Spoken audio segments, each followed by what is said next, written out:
Metro face 2 expanding and radial roads. So ఈ రెండింటి మీద రియల్ ఎస్టేట్ కూడా డిపెండ్ అయ్యి ఉంది. ఈ రెండు కింద పూర్తి అయితే మటుకు కాస్త మార్కెట్లో మళ్ళీ పెరిగే అవకాశం ఉందని చెప్పి వినిపిస్తుంది అన్నమాట. ఏంటి లేటెస్ట్ అప్డేట్స్ ఏంటి?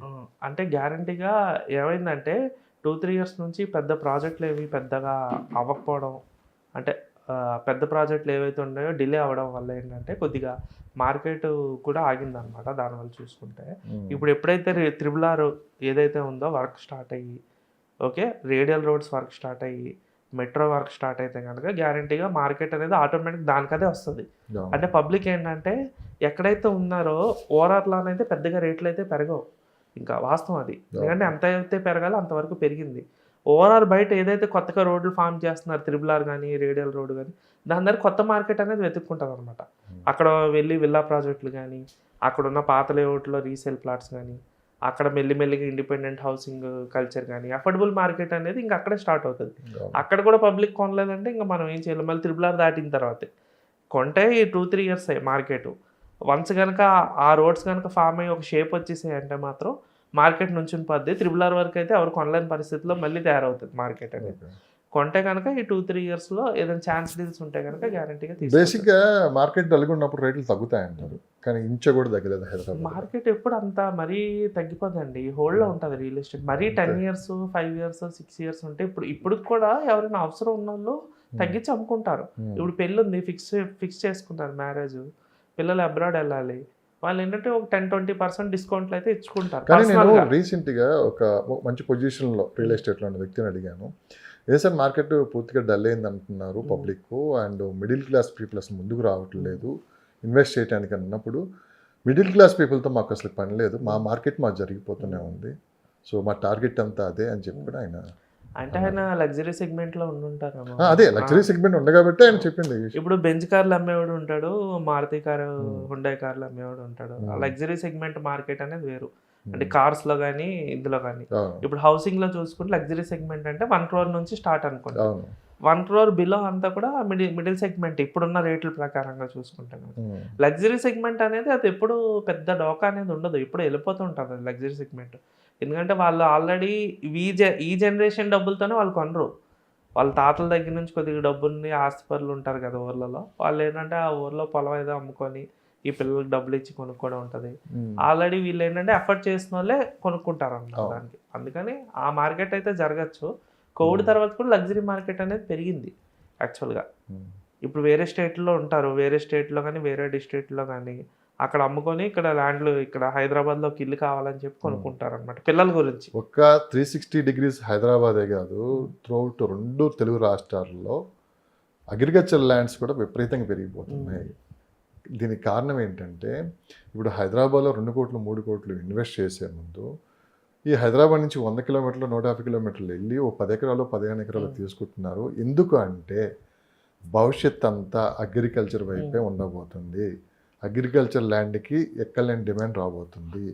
ఇప్పుడు ఏ 10 మంది కూర్చి డిస్కషన్ జరిగినా కానీ ఆ రోజులే బాగున్నాయి, మళ్ళీ ఓ 10 ఎకరాలు మనకు ఉంటే బాగుండు అనే దగ్గరికి వెళ్ళిపోయి ఉన్న డబ్బుల్ని ఈ విధంగా కాకుండా అటువైపు మళ్ళీ ఇస్తున్నారు అని చెప్పి ఒక చర్చ నడుస్తుంది.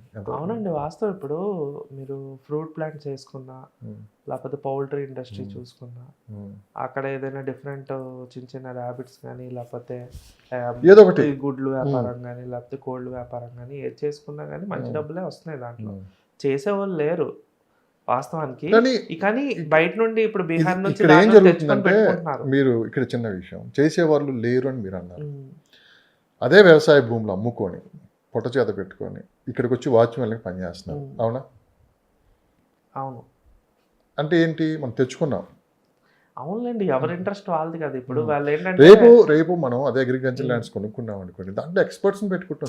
అదే అన్నా మీకు, ఇప్పుడు బీహార్ నుంచి యూపీ నుంచి పెట్టుకొని వాచ్మెన్ పెట్టుకొని ఫ్యామిలీని పెట్టుకొని ఒక 15,000 20,000 ఇచ్చి వాళ్ళ చేత అగ్రికల్చర్ చేస్తున్నారు చాలా మంది. నేను అనేది ఏంటంటే సార్, చాలా మంది 300 square yards 500 ఇట్లా తీసుకొని మీకు అందులో ఫ్రూట్ ప్లాంట్స్ ఇస్తా అని చెప్పి ఫ్రూట్ ప్లాంట్స్ అవి ఒక 2 మొక్కలు 2 మొక్కలు పెట్టి అవి ఎంజాయ్ చేయొచ్చు.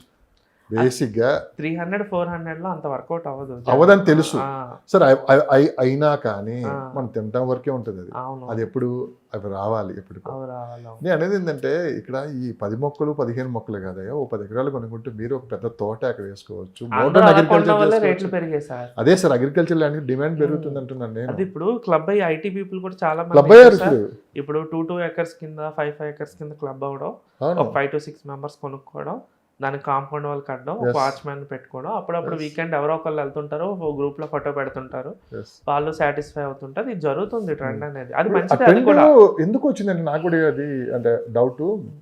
ఫర్ ఎగ్జాంపుల్ సాగర్ హైవే వైపు తీసుకుందాం, అక్కడ నుంచి ఒక 200 కిలోమీటర్స్ దాకా తీసుకుందాం కంప్లీట్గా. ఆ ఏరియా మొత్తం మీద ఐటీ ఎంప్లాయీస్ తీసుకున్నాం అంటే ఎంతో కొంతమంది ఆ సర్కిల్ ఉంటుంది ఒకటి, అవునా? ఆ సర్కిల్ ఏంటంటే ఆ చుట్టుపక్కల ఎక్కడో కొనేసి ఓ 10 మంది కలిసి ఓ 10 ఎకరాలు కొనేసి తలా ₹1 కోటి వేసుకొని 10 కోట్లు పెట్టి ఓ 10 ఎకరాలు కొన్నారనుకోండి. ఆ రూట్లో ఈ 10 మంది ఏదో ఒక టైంలో వెళ్తూనే ఉంటారు. అదే అన్నాను మీకు, వీకెండ్ ఎవరో ఒకళ్ళు వీక్ ఒక ఏదో రోజు పని అంటే అగ్రికల్చర్ పని మీద కాదు, వాళ్ళ ఇంటికి వెళ్ళటానికో ఏదో కనీసం ఒక సెక్యూరిటీ అనేది అక్కడ కనపడుతూనే ఉంటుంది. అండ్ ఈ 10 ఎకరాలు కూడా ఏంటంటే ఎవరి పేరు మీద వాళ్ళదే ఉంటుంది. ఎవరి పేరు మీద వాళ్ళదే ఉంటుంది, ఎవరి పొజిషన్ వాళ్ళు తీసుకుంటారు, ఎవరి సర్వే వాళ్ళు చేయించుకొని ఆ స్టోన్స్ కానీ ఫెన్సింగ్ కానీ వేసుకుంటారు. కానీ అగ్రికల్చర్ చేసేటప్పుడు మాత్రం అంతా క్లబ్ అయ్యి ఒక ఎవరో ఒకళ్ళు బీహార్ నుంచి ఎక్కడి నుంచో తీసుకొచ్చి ఒక ఫ్యామిలీని పెట్టి వాళ్ళ చేత అగ్రికల్చర్ చేయించి అవే ఫ్రూట్స్ వెజిటేబుల్స్ అనేవి వీళ్ళు వాడి ఆ ల్యాండ్ కూడా ఇంతలోపు ఏంటంటే అగ్రికల్చర్ చేస్తుండగా వీళ్ళకి రేటు అనేది పెరుగుతుంది అనమాట.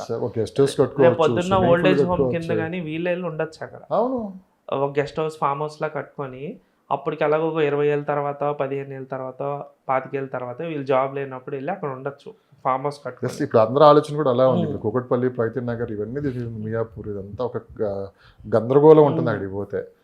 అంటే ఫస్ట్లో బాగుంది అందరికీ, ఇది హైదరాబాద్లో ఉంటున్నా ఇల్లు కొనుక్కున్నాం కూకట్పల్లి మియాపూర్ అని. ఈ వాతావరణం నుంచి ఎప్పుడు బయటపడదా అని చెప్పి ఎదురు చూస్తున్నాం. మేము ఎప్పుడు ఐడెంటిఫై చేసామండి, ఆ ఏరియాస్ అన్ని కూడా ప్యాక్ అవుతాయి కూకట్పల్లి వెనకాలని చెప్పి చాలా మంది చెప్పడం కూడా జరిగింది అనమాట. అంటే కోవిడ్ తర్వాత కూడా చాలా మంది పీపుల్ వచ్చేసారు ఏపీ నుంచి, బయట నుంచి మైగ్రేట్ అయ్యారు. నెక్స్ట్ కార్స్ కూడా చాలా మంది కొనుక్కున్నారు. పబ్లిక్ ట్రాన్స్పోర్ట్ కూడా అక్కడ వీక్ ఉంది వాస్తవానికి. బస్సెస్ అవి తక్కువ తిరిగితే ప్రతి ఒకళ్ళు వెళ్ళినా కార్ వేసుకొని వస్తారు. దానివల్ల ఏంటంటే రోడ్స్ అనేది పెద్దగా అవ్వలేదు, అదే రోడ్స్ ఉండిపోయి కార్స్ అనేవి ఒక 10 times ఎక్కువ అయ్యాయి లాస్ట్ 5 years లో. అంటే ఆ ఏరియాలో 1000 కార్స్ ఉన్నవి ఇప్పుడు 10,000 కార్స్ అయ్యాయి అనుకోండి. రోడ్స్ అనేవి అంతే ఉంది సైజ్ అనేది. నాకు ఏదైనా మీరు డీటెయిల్స్ గురించి నెక్స్ట్ ఏంటంటే మీ డౌట్స్ ఏదైనా ఉంటే నాకు కాల్ చేయండి. రీసేల్ ప్లాట్స్ కానీ న్యూ ప్లాట్స్ కానీ లేకపోతే ఫ్లాట్స్ కానీ ఏదైనా మీరు ఎక్కడైనా కొనాలన్నా నా సజెషన్ తీసుకోవచ్చు. నా నెంబర్ వచ్చి 9985054001. 24/7 నాకు ఎప్పుడైనా మీరు కాల్ చేయొచ్చు. Thank you so much.